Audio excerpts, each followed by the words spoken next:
ಸ್ನೇಹಿತರೆ, ನಾವು ಇವತ್ತು 1770 ರೆಗ್ಯುಲೇಟರಿ ಆ್ಯಕ್ಟ್ ಬಗ್ಗೆ ಚರ್ಚೆ ಮಾಡೋಣ.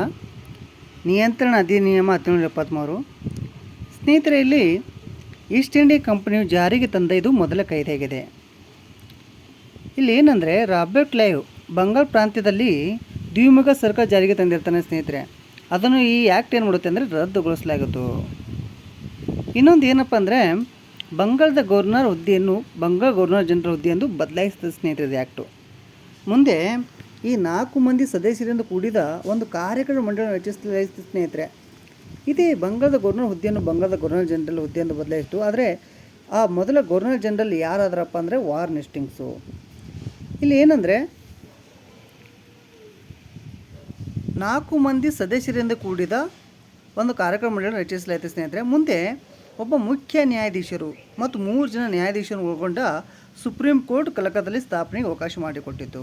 ನೋಡ್ರಲ್ಲಿ, ಸುಪ್ರೀಂ ಕೋರ್ಟ್ ಯಾವಾಗ ಸ್ಥಾಪನೆ ಆಗೋದು ಅಂದರೆ 1774ರಲ್ಲಿ ಸ್ಥಾಪನೆ ಆಗುತ್ತೆ. ಎಲ್ಲಿ ಅಂದರೆ ಕಲಕತ್ತಾ.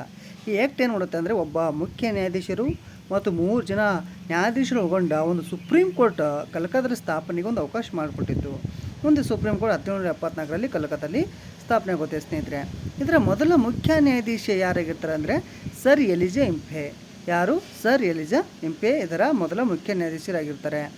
ನೋಡಲಿ, ಬಾಂಬೆ ಮತ್ತು ಮದ್ರಾಸ್ ಗವರ್ನರ್ಗಳು ಬಂಗಾಳದ ಗವರ್ನರ್ ಜನರಲ್ ಅಧೀನಕ್ಕೆ ಒಳಪಟ್ಟರು. ನೋಡಲಿ, ಏನಂದರೆ ಬಾಂಬೆ ಮತ್ತು ಮದ್ರಾಸ್ ಗವರ್ನರ್ಗಳು ಬಂಗಾಳದ ಗವರ್ನರ್ ಜನರಲ್ ಅಧೀನಕ್ಕೆ ಒಳಪಟ್ಟರು ಸ್ನೇಹಿತರೆ.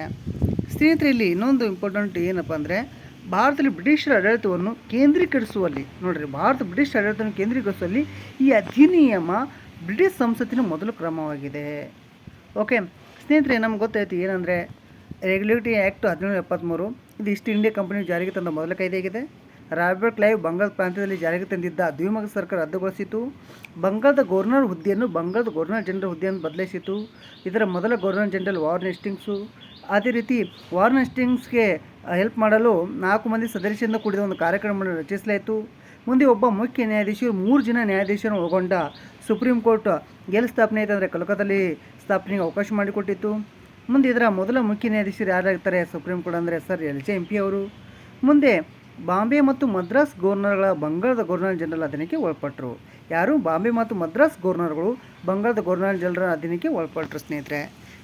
ನಮ್ಮ ವಿಡಿಯೋಸ್ ನಿಮ್ಗೆ ಇಷ್ಟ ಆದ್ರೆ ಸಬ್ಸ್ಕ್ರೈಬ್ ಮಾಡಿರಿ, ಶೇರ್ ಮಾಡಿರಿ, ಲೈಕ್ ಮಾಡಿರಿ. ಧನ್ಯವಾದಗಳು.